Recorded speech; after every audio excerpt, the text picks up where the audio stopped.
para vivir.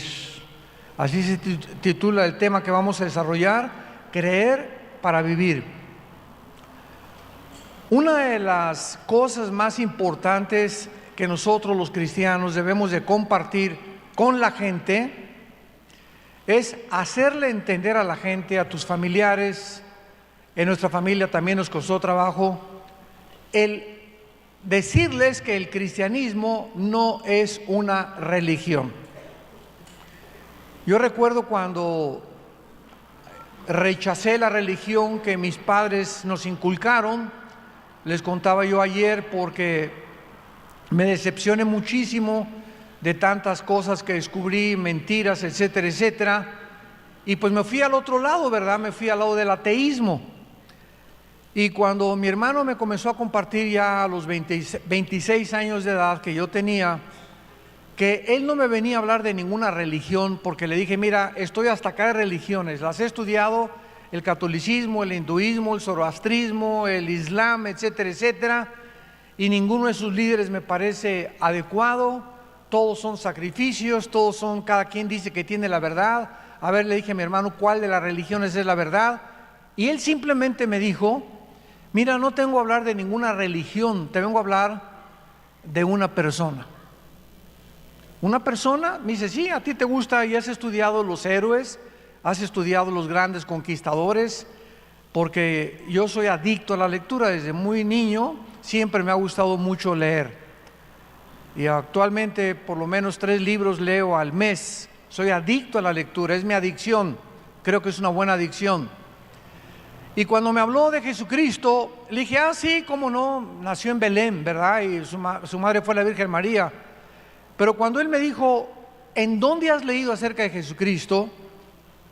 Yo no recuerdo jamás en la religión que teníamos que hayamos nunca abierto la Biblia. Nunca teníamos una Biblia con un candado. Y solo cuando venía un padrecito, porque a mi papá le encantaba comer con ellos, invitarlos a comer, etcétera, etcétera, él le quitaba el candado y él era el autorizado para leérnoslas. Nosotros no la podíamos leer. Bueno, todo esto fue cambiado a través del tiempo, cuando vino la revolución ecuménica y el cambio tremendo, cuando ya la Iglesia romana comenzó a permitir que se leyera la Biblia por el pueblo sin que ya tuviera el imprimatur o la autorización del Vaticano.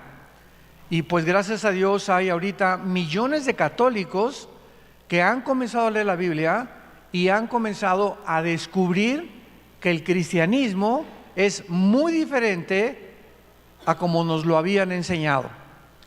Entonces comencé a leer a Cristo y descubrí que el cristianismo no son dogmas, ni ceremonias, ni liturgias, ni sacrificios. De irnos de rodillas caminando a la villa 1 kilómetro, 3 kilómetros, o no comer en 8 días o 10 días, o golpearnos con pencas de plátano o de ayute o de agave, ¿verdad?, a la espalda para sangrarnos, y que Dios nos mire y que tenga misericordia de nosotros. Cuando vine a la Biblia, descubrí que el cristianismo está basado en un hecho histórico, y el cristianismo está basado en la resurrección de Jesucristo. Si Jesucristo no hubiera resucitado, el cristianismo no podría ser sostenido en pie, porque el cristianismo o permanece en pie o se derriba con la resurrección de Jesucristo. El hecho que este hombre, Jesús de Nazaret, haya vuelto a vivir a los 3 días, revolucionó mi vida. Hoy precisamente es el día en que a nivel internacional se celebra la resurrección de Jesucristo, porque Él volvió a vivir el primer día de la semana, que es precisamente bajo el calendario gregoriano en el que tú y yo vivimos, es el domingo. Los judíos tienen otro calendario, que es el calendario lunar, que consiste en 360 días al año. Los cristianos tenemos el calendario solar, porque un papa llamado Gregorio cambió los 360 días a 365 días, y desde hace aproximadamente 2000 años contamos el año con 365 días, minutos y segundos.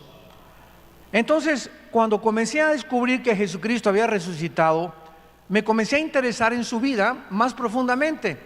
Porque aunque yo sabía, ¿verdad?, que nació en Belén, su madre fue la Virgen María, todo eso lo sabemos todos los de cualquier religión, hasta los musulmanes conocen que Jesucristo fue un hombre importantísimo, no conocen la profundidad de sus enseñanzas, ni tampoco que Él realmente haya resucitado a los 3 días.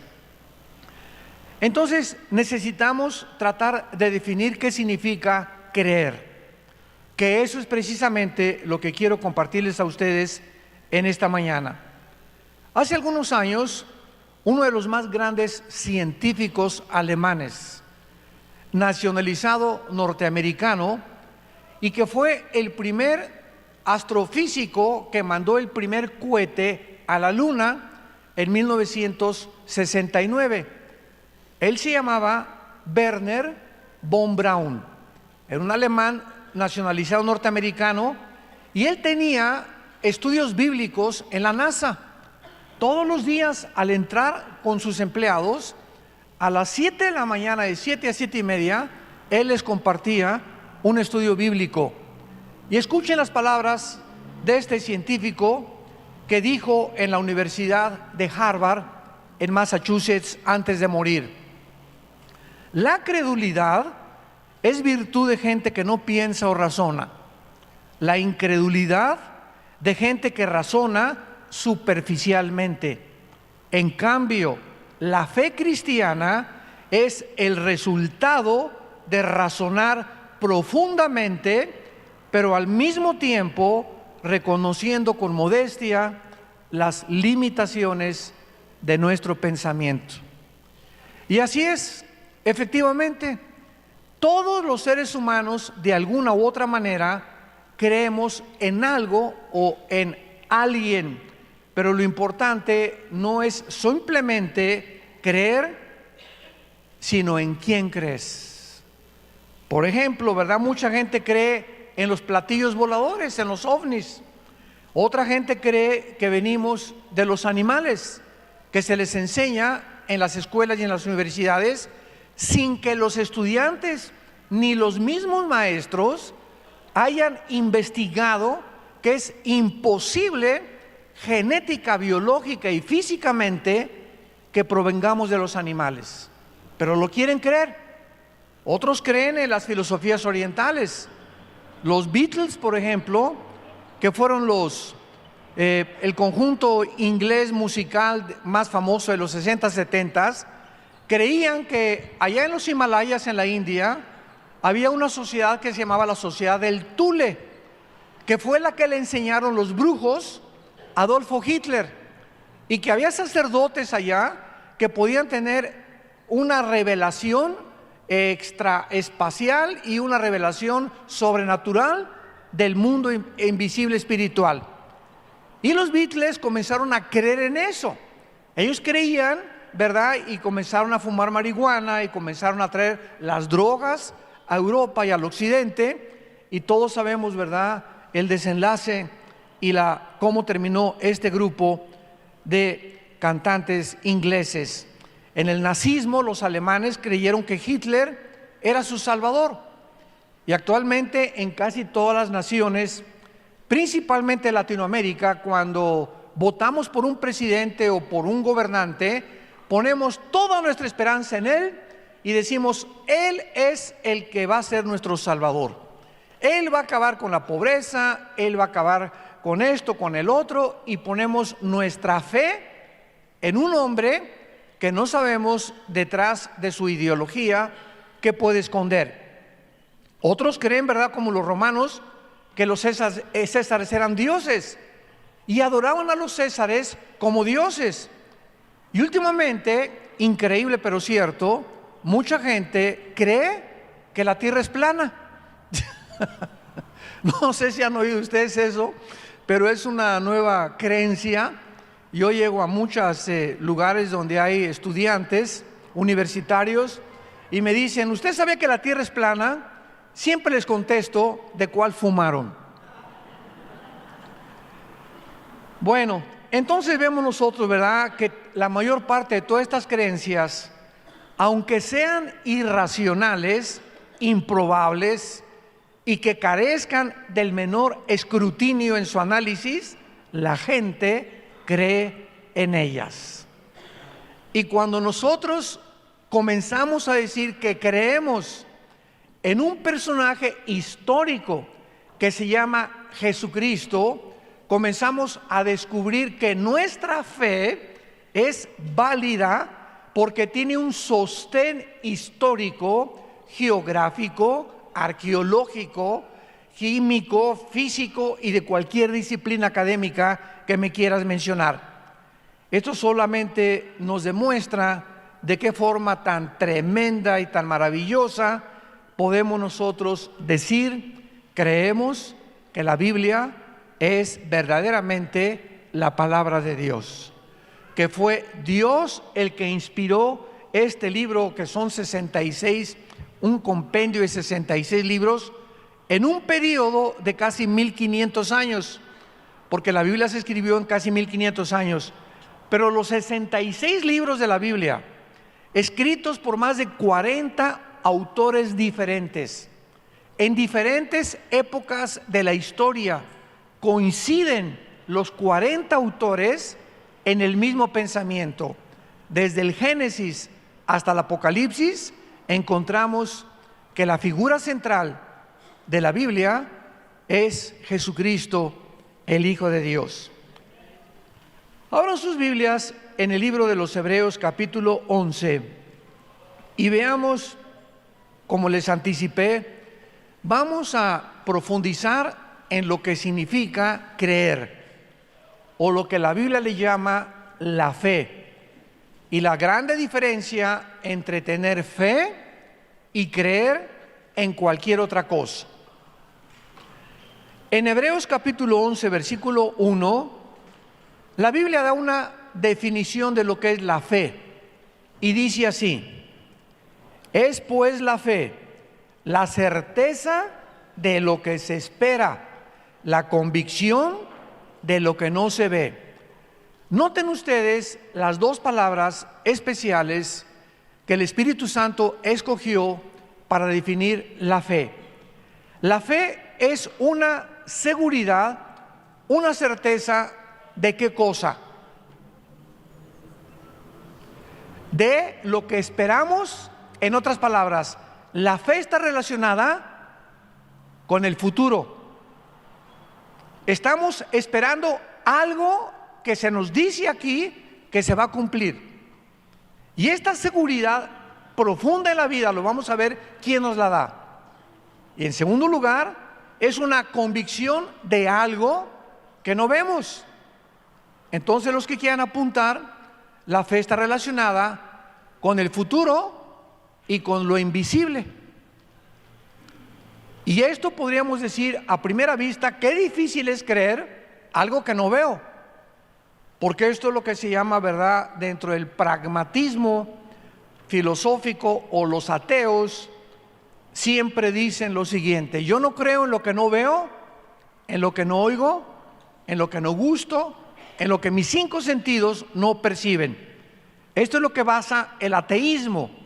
Ellos tienen que ver, oír, sentir para creer, y a nosotros se nos manda lo contrario. Entonces, cuando alguien dice que tiene fe, por ejemplo, yo tengo fe en que me voy a sacar la lotería, esa no es fe, porque no está escrito que te vas a sacar la lotería. Yo tengo fe en que mi hijo se va a sanar. Bueno, puede ser y no puede ser, porque Dios nos promete que Él va a sanar todas las enfermedades. Puede ser que muchas veces sea mucho mejor que muchas personas se vayan a la otra vida, que está mucho mejor que seguir sufriendo en este mundo. Entonces, hay mucha gente que cuando dice tengo fe en algo, no sabe lo que están diciendo. Nuestra fe tiene que estar basada en las promesas de Dios. Si Dios no me lo ha prometido, yo no tengo por qué decir que es fe. No es fe, es una creencia, porque la fe tiene que ser sostenida por la palabra de Dios. Y así existe una grande diferencia entre el cristianismo y todas las religiones del mundo. ¿Saben ustedes cuál es la diferencia entre el cristianismo y el catolicismo, el hinduismo, el islam, el zoroastraísmo y todas las demás creencias que hay en el mundo? Dos cosas principales.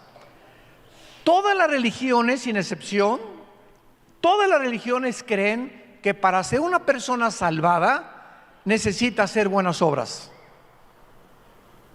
Todas sin excepción. Y en segundo lugar, que se necesitan hacer ciertos sacrificios.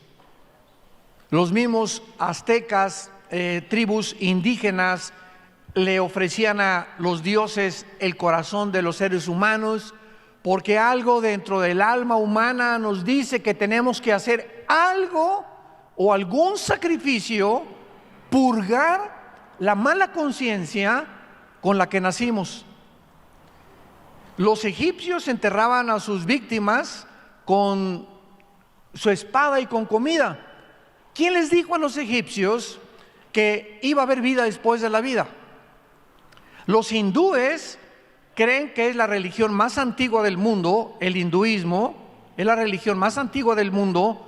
Creían o siguen creyendo en la reencarnación, que cuando alguien muere regresas de cucaracha a un ratón o a una vaca. Entonces, una de las cosas más irracionales dentro de esta religión es la siguiente: si realmente hay una evolución en la reencarnación, porque la India sigue siendo uno de los países más pobres del mundo. Ya era para que hubieran evolucionado, ¿verdad? Para que hubieran progresado un poquito.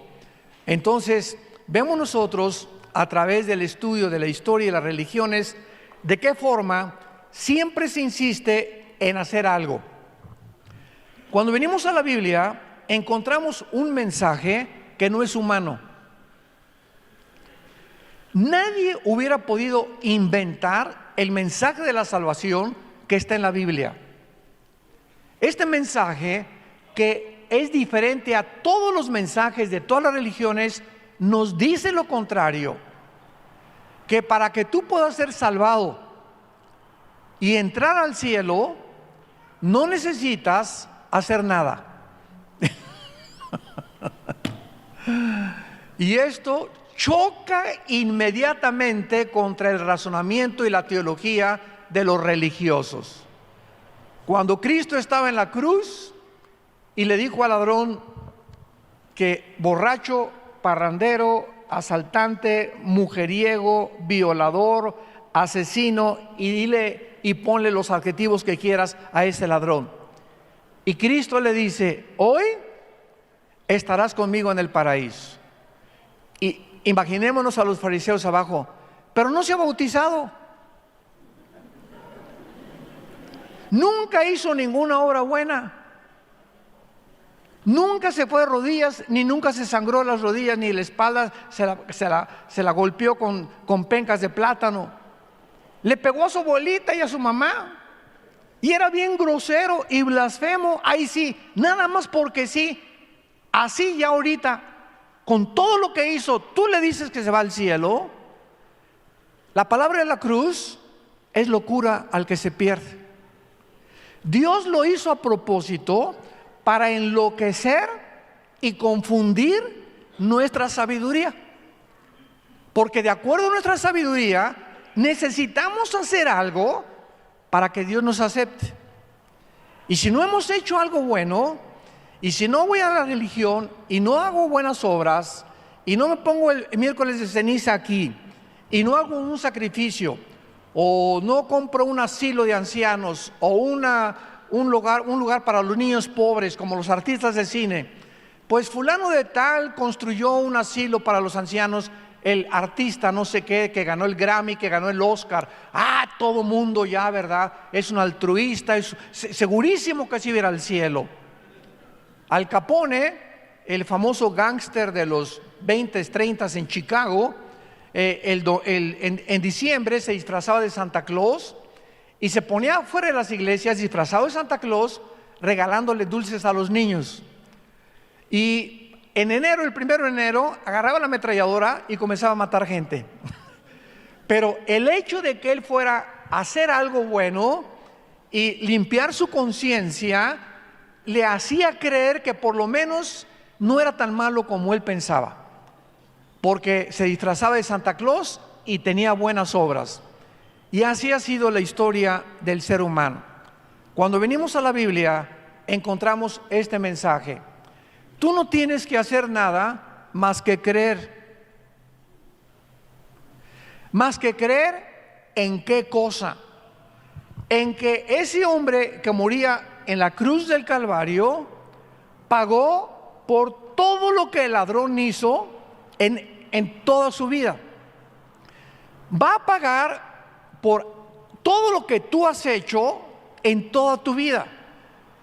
Y cuando tú vienes y nos dices: es que usted no sabe que yo llevo 5 abortos. Usted no se imagina, como me dijo un reo en una prisión de máxima seguridad en México, cuando fui a predicar. Al acabar el mensaje se acercó conmigo este reo y me dice: es que pastor, usted no sabe que yo debo 25 vidas. A los 14 años en Veracruz, me dijo, comencé a convertirme en un gatillero de un político y me dieron 25,000 pesos por matar a una persona de la política. A los 16 llevaba yo 5 personas y a los 25 años me mandaron a matar a alguien a la Ciudad de México. Iba yo manejando por el periférico, traía mi revólver 38 y alguien se me atravesó y saqué la pistola y lo maté. Y estoy en la cárcel purgando 15 años por ese crimen del periférico. La policía no sabe que yo llevo 24 antes que el del periférico. Y me preguntó: ¿usted cree que Dios me va a perdonar? Y le contesté con la Biblia: la sangre de Cristo nos limpia de toda maldad.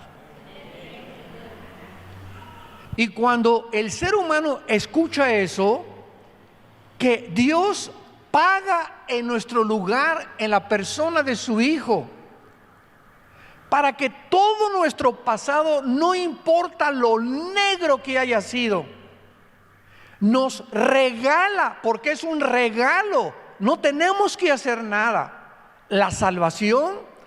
Esta palabra es la única palabra que ninguna religión tiene. Porque una vez me preguntaron eso: ¿podría usted definir qué es el cristianismo con una sola palabra? Y les contesté inmediatamente: gracia. Porque por gracia somos salvos. Efesios 2, 8 y 9. Porque por gracia somos salvos por medio de creer. Simplemente Dios nos manda a decir: crean lo que mi Hijo hizo en el lugar de ustedes y te regalo la salvación. Es un regalo inmerecido. Pero después de que recibimos la salvación, nuestras buenas obras que tenemos que hacer, ya no las hacemos para recibir la salvación, sino como un fruto de que ya hemos sido salvados. Porque la fe sin obras es muerta. Un cristiano que dice: soy cristiano y Dios me salvó, y sigue portándose igual a como se portaba antes de ser cristiano, es la fe de los demonios. Una vez una señora me dice: oiga, pastor, yo siempre he creído en Dios. Y le dije: ¿en cuál Dios? ¿Cómo que en cuál Dios? Le dije: sí, los hindúes tienen millones de dioses, los griegos tenían los dioses el Apolo y Zeus, etcétera, etcétera. Creer en Dios no basta. El diablo no es ateo. El diablo también cree en Dios y los demonios creen en Dios, pero no lo obedecen.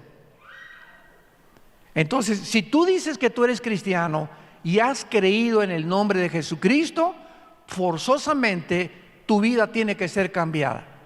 Amas más a tu esposa, amas más a tus hijos, comienzas a leer la Biblia. Un cristiano que no lee la Biblia y que me dices: tengo un mes que no leo la Biblia, tengo un mes que no oro, no eres un cristiano, eres un religioso.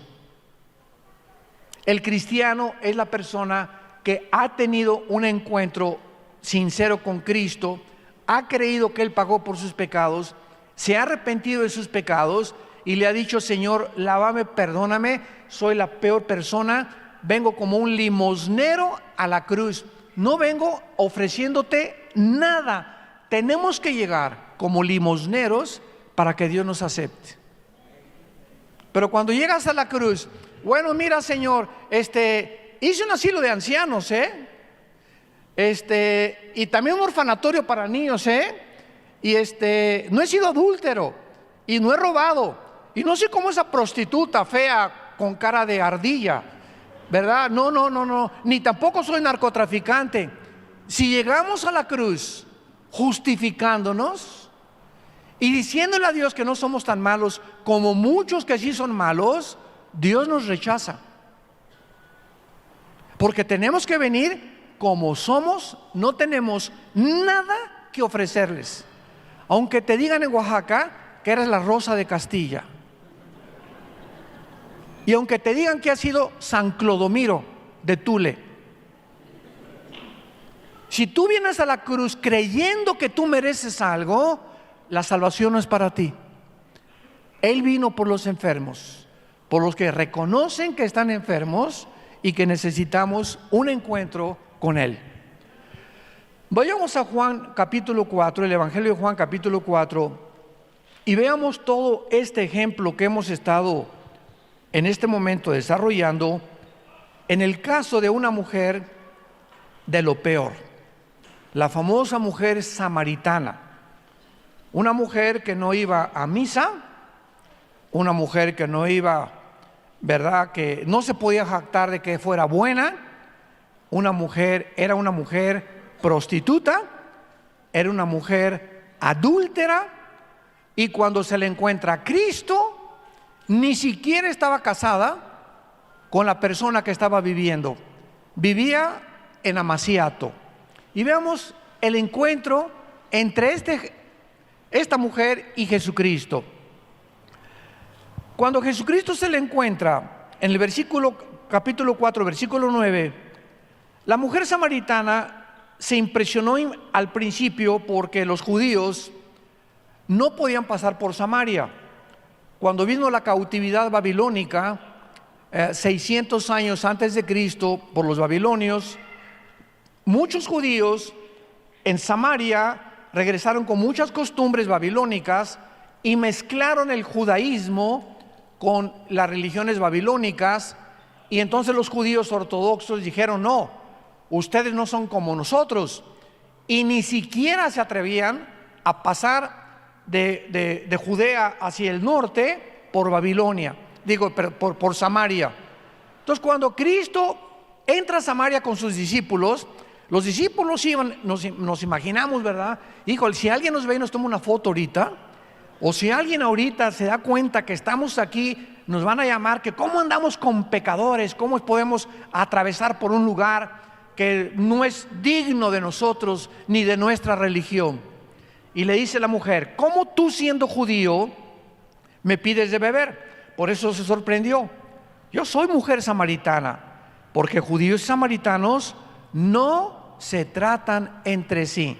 Aquí había ya un prejuicio cultural entre dos grupos étnicos. Cristo le responde: si tú conocieras el don de Dios y quién es el que te dice dame de beber, tú le pedirías y Él te daría agua viva. Cristo aprovecha la ocasión para poder convertir una conversación terrenal. Era una mujer que eran las 12 del día, y en esta hora, a las 12 del día, era cuando más sol calentaba, y podemos entender por qué esta mujer prostituta, mujer adúltera, ¿verdad?, como tú quieras, a las 12 del día iba a sacar agua, porque las mujeres que no eran como ella, las mujeres decentes, iban temprano antes que saliera el sol. Entonces, para que nadie la viera, casi las prostitutas y las mujeres muy inmorales, a las 12 del día iban, cuando estaba el sol tremendo sobre sus rostros, para sacar agua sin que nadie las viera. Y esta hora en la que Cristo se encuentra con ella, estaba programada por su Padre. Dios programó que Cristo pasara exactamente, no a las 8 de la mañana, no a las 9 de la mañana, sino a las 12 del día. ¿Cómo lo sabemos? Lo dice el versículo 4. Y le era necesario pasar por Samaria. Era algo obligatorio. Cristo tenía una cita. Todo su calendario se lo arregló el Padre a Cristo. Todo lo que hizo Cristo en los 3 años y medio que Él desarrolló era un calendario, una agenda, no de Él, porque Él no vino a hacer su voluntad. El Padre le decía, sana a ese y a ese no lo sanes. Sácale a los demonios a este y a este déjaselos. Hace esto y aquello. No hacía nada. Cristo no operaba en su propio poder, sino en el poder del Padre y del Espíritu Santo. Entonces estaba completamente arreglada esta cita para la enseñanza que nos va a dar el Espíritu Santo. Bueno, entonces más adelante, el versículo 13, Cristo le dice a la mujer, cualquiera que beba esta agua, o sea, la que ella estaba sacando del pozo, volverá a tener sed. Mas el que bebiere del agua que yo le daré, no tendrá sed jamás, sino que el agua que yo le daré, seréle una fuente de agua que salte para vida eterna. Es lógico que esta pobre mujer no entendió ni papa lo que Jesús le estaba diciendo. ¿De qué agua me estás diciendo? ¿De cuál vida eterna? La mujer le dijo, Señor, dame esa agua para que yo no tenga sed.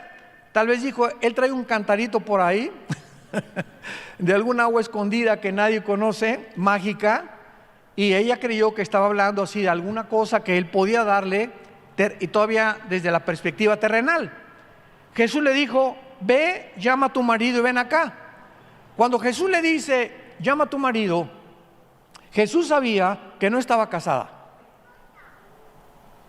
Vean ustedes la misericordia de Dios con los pecadores. Llama a tu marido. La mujer le respondió, no tengo marido. Jesús lo sabía, pero se lo dijo a propósito. Y Jesús le dijo, bien has dicho, no tengo marido. Porque le dice Jesucristo, 5 maridos lleva la chulis.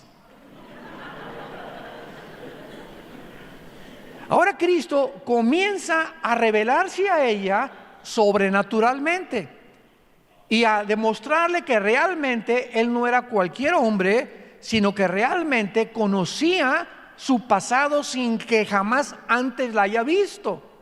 5 maridos tienes, le dice Jesucristo, y al que ahora tienes no es tu marido. Pecadora, borracha, parrandera, te vas a ir al infierno. Eso le dijo. Nunca jamás Jesús la condenó. Ella era ignorante de la religión, como lo vamos a ver a continuación.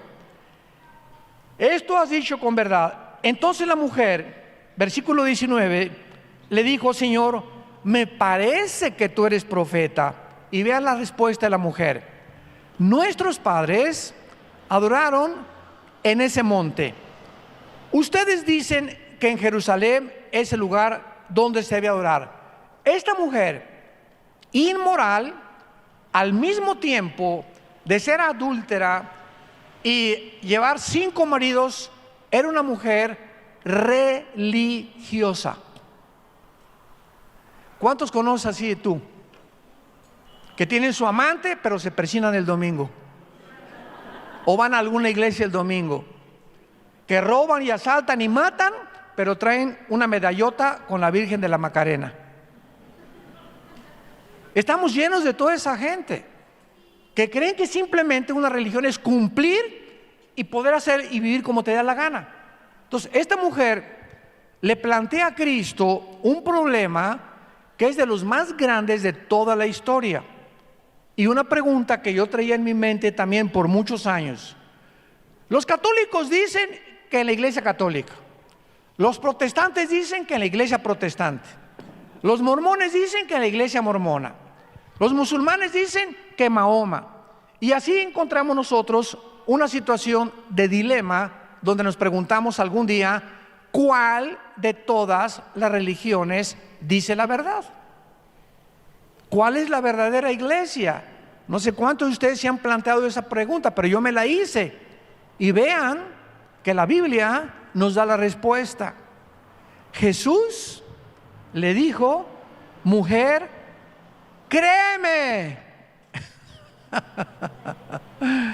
Aquí llegamos al final de nuestra búsqueda. Cuando yo leí esto, entendí que no es a Buda, no es al Papa, no es la religión esta o no es la iglesia. Tenemos que creerle a un hombre que se llama Jesús. Créele a Jesús. Comienza a leer la persona y la vida de Jesús en la Biblia. Ese es el mandamiento que se nos da, creerle a Él. Y cuando yo entendí eso, entendí lo que Jesús dijo a continuación. La hora viene cuando ni en esa iglesia, ni los mormones, ni los hindúes, ni los católicos, ni en Jerusalén adorarán al Padre. Ustedes adoran lo que no saben. Y así están nuestras familiares, tus primos, tus amigos. Así estamos nosotros, muchos cristianos. Ahí me enseñaron desde niño a adorar algo que en la religión a la que pertenecíamos, entrábamos, era un edificio y olía incienso. Y al entrar en ese edificio, no hables, porque aquí está Dios. Ahí está Dios en el edificio. Tápate la cabeza en respeto, porque aquí está Dios. Y nada más me decían, párate, siéntate, párate, siéntate. Y oía yo, introigo al altare Dei, aveam collettifica juventutem meam, quietus Deus quartes Deo, quartes de republistis. En latín, quién sabe qué estará diciendo. Pero salí a la iglesia, ¡que viva Zapata! Pero al entrar a ese edificio, ahí estaba Dios. Así nos enseñaron de niños a nosotros, como a muchos religiosos. Entonces, venimos a la Biblia y encontramos que Dios no habita en templos ni en edificios hechos por nosotros. Y es lo que Cristo le dijo a la mujer: viene la hora cuando se acabaron los edificios. Los edificios ya no se van a llamar templos. No le llamamos templo al edificio. Ahora el templo es nuestro corazón con el Espíritu Santo. 1 Corintios 6, 19 y 20. ¿No sabéis que sois templo de Dios y que el Espíritu Santo mora en vosotros?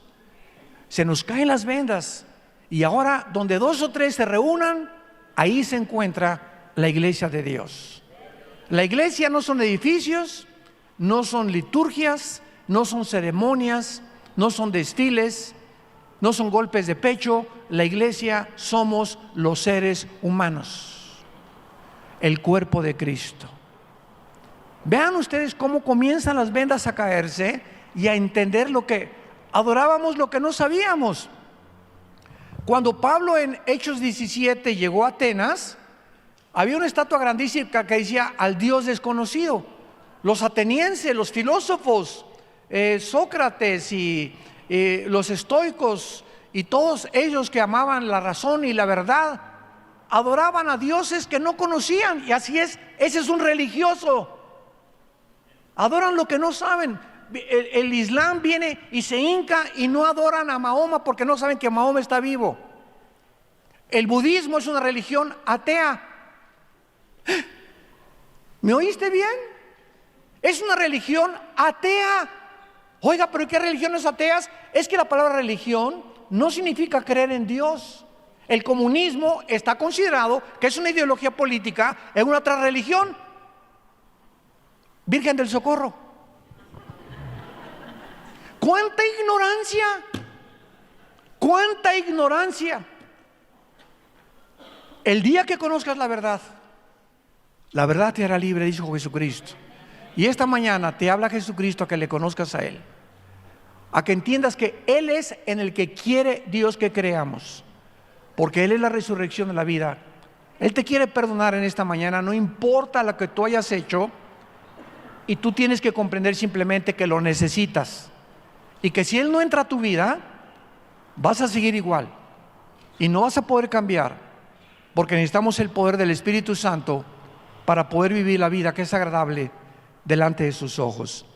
Oremos. Te damos gracias, Señor, por tu palabra en esta mañana, y te damos gracias porque tú eres el camino, el único camino, la única verdad absoluta, inexorable, eterna, y tú eres la vida eterna. Has venido y has entrado en nuestra vida en la persona de tu Espíritu para darnos la eternidad, para que cuando muramos en paz, sabiendo que vamos a ser trasladados a un mundo mucho mejor, donde tú podrás secar nuestras lágrimas y donde todos nuestros sufrimientos, angustias y problemas que en esta vida atravesamos no van a ser comparables con la gloria que en nosotros se va a manifestar. Ven a Jesús en esta mañana y dile ahí desde tu lugar. Los que nos observan por la televisión lo pueden hacer también diciéndole: Padre Santo que estás en el cielo, te pido perdón por mis pecados. Ahora he comprendido que no puedo hacer nada por borrar mis pecados del pasado, más que creer, confiar, saber que tú en esa cruz pagaste con tu sangre por ellos, y lo creo y te pido que entres a mi vida, porque creo que a los 3 días volviste a vivir. Tú eres la resurrección y la vida, dándome la promesa que el día que yo muera volveré a vivir y te veré cara a cara y podré saber que mi fe no fue en vano. En el nombre de Jesús. Amén. Gracias a Dios por este mensaje. Gracias a Dios por la palabra de Dios. Gracias por la Biblia.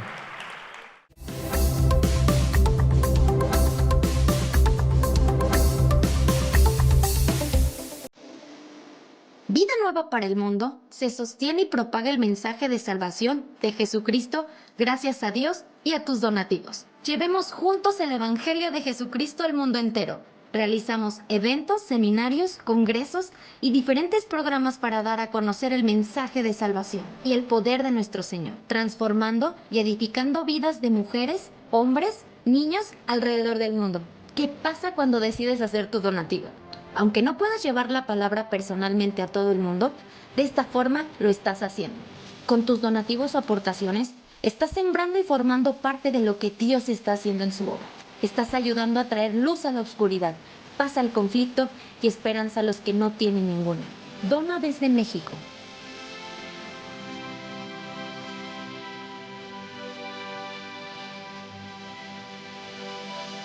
Dona desde Estados Unidos.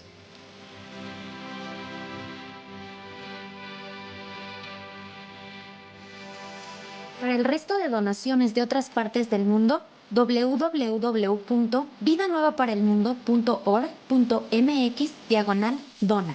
Estamos cumpliendo la gran comisión.